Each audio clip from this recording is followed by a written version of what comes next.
नमस्कार, good morning, जोहार। मैं चुन स्वागत है झारखंडी हिंदी न्यूज में। तो चलिए जानते हैं आज की ताज़ा और महत्वपूर्ण खबरों को।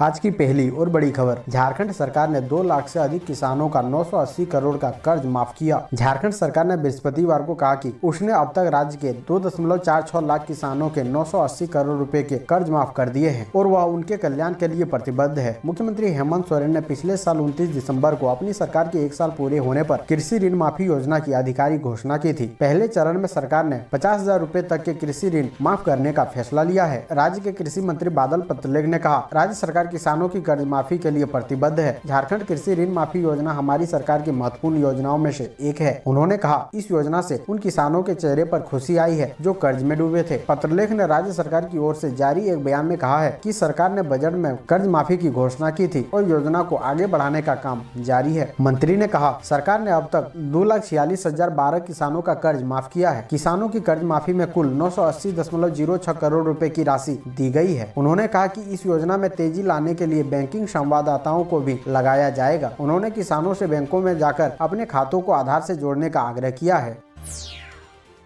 अगली बड़ी खबर, झारखंड में कंटेनर और ट्रक से 2000 पेटी शराब जब्त, बिहार में खपाने की थी चाल। दुमका जिले की पुलिस और उत्पाद विभाग को एक बड़ी कामयाबी तब मिली जब एक कंटेनर और एक ट्रक से भारी मात्रा में शराब जब्त की गई। मसलिया थाना और उत्पाद विभाग की टीम ने देर रात गुप्त सूचना के आधार पर चेक पॉइंट लगाकर एक कंटेनर और एक ट्रक से 2000 पेटी अवैध शराब जब्त की। जब्ती के साथ ही 5 लोगों को इस मामले में गिरफ्तार किया गया और पुलिस ने बताया कि यह एक अंतर्राज्यीय गिरोह है जिसमें कई शातिर अपराधी शामिल हैं। पुलिस ने जल्द ही इन पर शिकंजा कसने की बात कही है। गुप्त सूचना थी कि शराब का अवैध व्यापार करने वाले गिरोह का दल कंटेनर एवं ट्रक धनबाद से होते हुए दुमका आने वाला था।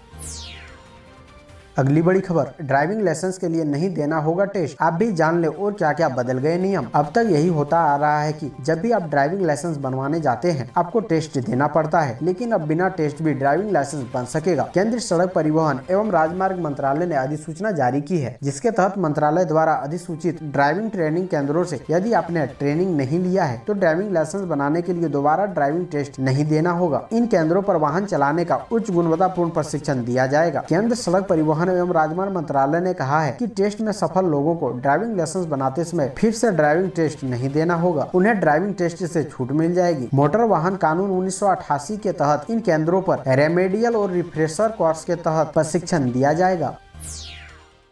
अगली बड़ी खबर, गिरिडीह के जमुआ प्रखंड में बाढ़ जैसे हालात, ब्लॉक ऑफिस, थाना बाजार सब डूबे। झारखंड में मानसून झमाझम बरस रहा है। गिरिडीह के कई इलाकों में बाढ़ जैसे हालात पैदा हो गए हैं। जिले के जमुआ प्रखंड में ब्लॉक ऑफिस, थाना और मुख्य बाजार तालाब में तब्दील हो चुका है। यहाँ पर बाढ़ जैसी स्थिति बनी हुई है। चारों ओर सड़क पर कमर और घुटने तक पानी जमा हो गया है। इससे स्थानीय निवासियों एवं राहगीरों को काफी समस्या हो रही है। जल जमाव की वजह से रोजाना दर्जनों गाड़ियाँ फंस व पलट रही है। इस परिस्थिति को लेकर यहाँ के ग्रामीण में जनप्रतिनिधियों एवं संबंधित अधिकारियों को लेकर काफी आक्रोश है। लोगों का कहना है कि जनप्रतिनिधि और अधिकारी सिर्फ हवाई बातें कर रहे हैं और आश्वासन देने का काम कर रहे हैं, जमीन पर कुछ भी नहीं कर रहे हैं, जिसकी वजह से पिछले 1 सप्ताह से यहाँ पर जल जमाव की समस्या बनी हुई है। इससे लोगों को काफी समस्या हो रही है।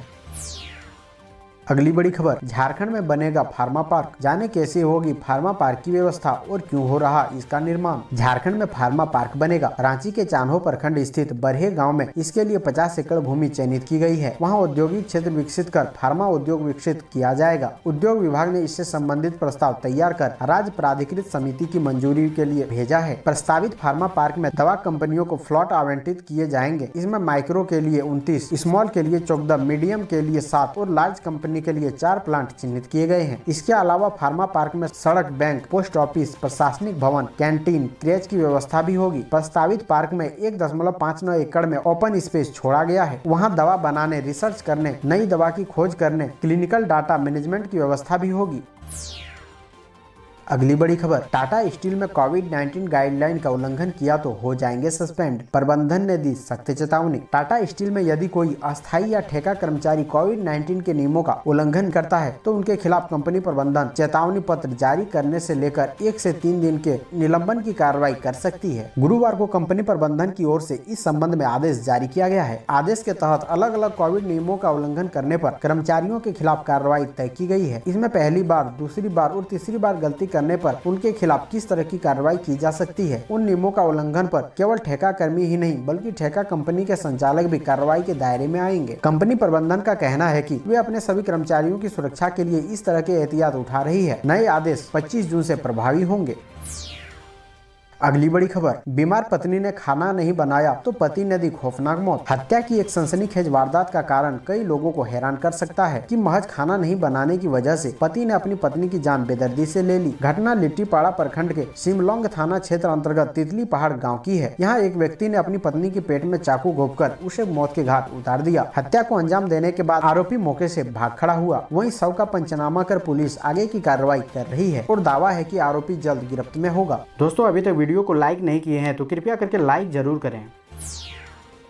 अगली बड़ी खबर, रघुवर दास ने कहा भाजपा की सरकार आने पर गिलुआ का सपना को पूरा करेंगे। राज्य में भाजपा की सरकार आने पर स्वर्गीय लक्ष्मण गिलुआ का चक्रधरपुर को जिला बनाने का सपना को पूरा करेंगे। यह कहना था राज्य के पूर्व मुख्यमंत्री सह भाजपा के राष्ट्रीय उपाध्यक्ष रघुवर दास का। पूर्व मुख्यमंत्री रघुवर दास गुरुवार को भाजपा झारखंड के पूर्व प्रदेश अध्यक्ष स्वर्गीय लक्ष्मण गिलुआ के आवास पर उनके स्वजनों से मुलाकात की। इस अवसर पर रघुवर दास ने कहा कि कोरोना महामारी ने हमसे कईयों को छीन लिया है। हमारे जुझारू नेता लक्ष्मण गिलुआ भी कोरोना के कारण असमय काल के गाल में समा गए। लक्ष्मण गिलुआ का जीवन गरीब गुरबा खासकर आदिवासी समाज के उत्थान के लिए समर्पित रहा। समाज के हर वर्ग के लिए बढ़ चढ़कर सेवा कार्य किया। उनका सपना था कि चक्रधरपुर को जिला बनाया जाए। उन्होंने कहा कि राज्य में जब भी भाजपा की सरकार आएगी उनका सपना पूरा करने के लिए चक्रधरपुर को अलग जिला बनाया जाएगा। यही उनको सच्ची श्रद्धांजलि होगी। रघुवर दास ने उनके चित्र पर पुष्पांजलि अर्पित की। अगली बड़ी खबर, 9वीं व 11वीं ही होगा जैक 10वीं और 12वीं के रिजल्ट का आधार, लेकिन सिर्फ इतना ही पास होने की गारंटी नहीं। जाने क्या होगी अनिवार्य शर्तें। मैट्रिक इंटरमीडिएट परीक्षा 2021 के परीक्षार्थियों के मूल्यांकन की प्रक्रिया तय कर दी गई है। वर्ष 2020 की कक्षा 9 व 11वीं की परीक्षा के प्राप्तांक को इस वर्ष मैट्रिक इंटर के रिजल्ट का मुख्य आधार बनाया गया है, परंतु कक्षा 9 व 11वीं में पास होने भर से विद्यार्थी मैट्रिक इंटर की परीक्षा में भी पास हो जाएंगे, इसकी गारंटी नहीं है। कक्षा 9 और 11वीं की परीक्षा में 5वें विषय में फेल विद्यार्थी को मैट्रिक इंटर की परीक्षा में संबंधित विषय में 33 अंक लाना होगा, तभी वे परीक्षा पास कर सकेंगे। इधर रिजल्ट तैयार करने की प्रक्रिया तय करने को लेकर झारखंड एकेडमिक काउंसिल द्वारा गठित कमेटी की गुरुवार को बैठक हुई। इसमें रिजल्ट तैयार करने के लिए विभिन्न पहलुओं पर विचार किया गया। इसके बाद कमेटी ने रिजल्ट को लेकर अपनी अनुशंसा जैक को सौंप दी है। अगली बड़ी खबर, रूपा तिर्की मौत मामले में हाई कोर्ट ने सरकार से मांगा जवाब। झारखंड हाई कोर्ट के जस्टिस एसके द्विवेदी की पीठ में गुरुवार को साहिबगंज की पूर्व महिला थाना प्रभारी रूपा तिर्की की मौत मामले में सुनवाई हुई। सुनवाई के बाद अदालत ने इस मामले में राज्य सरकार से जवाब मांगा है। वहीं रांची एसएसपी को रूपा तिर्की के स्वजनों को पूरी सुरक्षा देने का निर्देश दिया गया है। इस मामले में अगली सुनवाई 26 जुलाई को होगी। रूपा तिर्की के पिता दयानंद उरांव ने अपनी बेटी की मौत की सीबीआई जाँच करने की मांग को लेकर हाईकोर्ट में याचिका दाखिल की है। याचिका में कहा गया है कि उनकी पुत्री ने आत्महत्या नहीं की, बल्कि उनकी हत्या के बाद उसके शव को पंखे से लटका दिया गया है। अगली बड़ी खबर, झारखंड में बारिश से अभी नहीं मिलेगी राहत। 24 जून तक ऐसा ही रहेगा मौसम। इन जिलों में भारी बारिश का अलर्ट। बंगाल की खाड़ी में निम्न दाब का क्षेत्र बनने व झारखंड में मानसून की सक्रिय रहने के कारण मौसम विभाग ने अलर्ट जारी किया है। मौसम विभाग के अनुसार 24 जून तक मानसून की बारिश होती रहेगी। इन बीच झारखंड के कई जिलों में भारी बारिश की भी संभावना व्यक्त की गई है। पिछले 24 घंटे में कोडरमा में सबसे अधिक 141.6 मिलीमीटर बारिश हुई। 1 जून से 17 जून तक रांची में 210.3 मिलीमीटर वर्षा हुई है। वैज्ञानिक अभिषेक आनंद ने कहा है कि राज्य में अगले 4 से 5 दिनों के दौरान दिन के तापमान में कोई बड़ा बदलाव नहीं आएगा। 19 जून को देवघर, धनबाद, दुमका, गोड्डा, जामताड़ा, पाकुड़, गिरिडीह, कोडरमा, लोहरदगा, पलामू आदि इलाकों में भारी बारिश होने की संभावना व्यक्त की गई है। अन्य जगहों पर 21 जून तक रुक रुक वहीं कहीं कहीं मेघ गर्जन के साथ बारिश होने की संभावना है।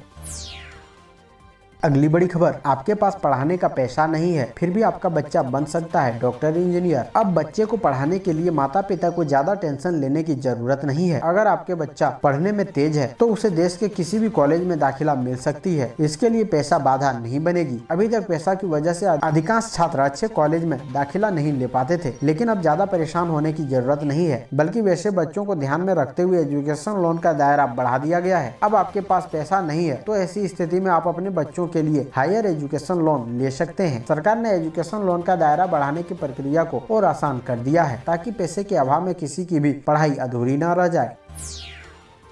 अगली बड़ी खबर, शकील अख्तर की इरफान अंसारी को सलाह, एक व्यक्ति एक पद के नाम पर राजनीति करना बंद करे। झारखंड प्रदेश कांग्रेस अल्पसंख्यक विभाग के चेयरमैन शकील अख्तर अंसारी ने विधायक इरफान अंसारी को एक व्यक्ति एक पद के नाम पर राजनीति बंद करने की सलाह दी है। उन्होंने कहा है कि वे पहले खुद ही इसका पालन करें। इरफान हज कमेटी के अध्यक्ष और प्रदेश कांग्रेस के कार्यकारी अध्यक्ष हैं। पार्टी ने जिस व्यक्ति को दो बार विधायक बनाने का अवसर दिया, संगठन में प्रदेश कार्यकारी अध्यक्ष पद देकर सम्मानित किया गया, उस व्यक्ति के द्वारा संगठन की छवि को धूमिल की जा रही है। बता दें कि एक दिन पूर्व ही डॉक्टर इरफान अंसारी ने कहा था कि कांग्रेस झारखंड में कमजोर हो रही है। उन्होंने रामेश्वर उरा और आलमगीर आलम पर निशाना साधते हुए कहा था कि बंगाल के स्टार प्रचारकों को इसकी जिम्मेवारी लेनी चाहिए। ऐसे ही महत्वपूर्ण खबरों को जानने के लिए हमारे चैनल को सब्सक्राइब जरूर करें। अब हमें दीजिए इजाजत, मिलते हैं अन्य महत्वपूर्ण खबरों के साथ। धन्यवाद।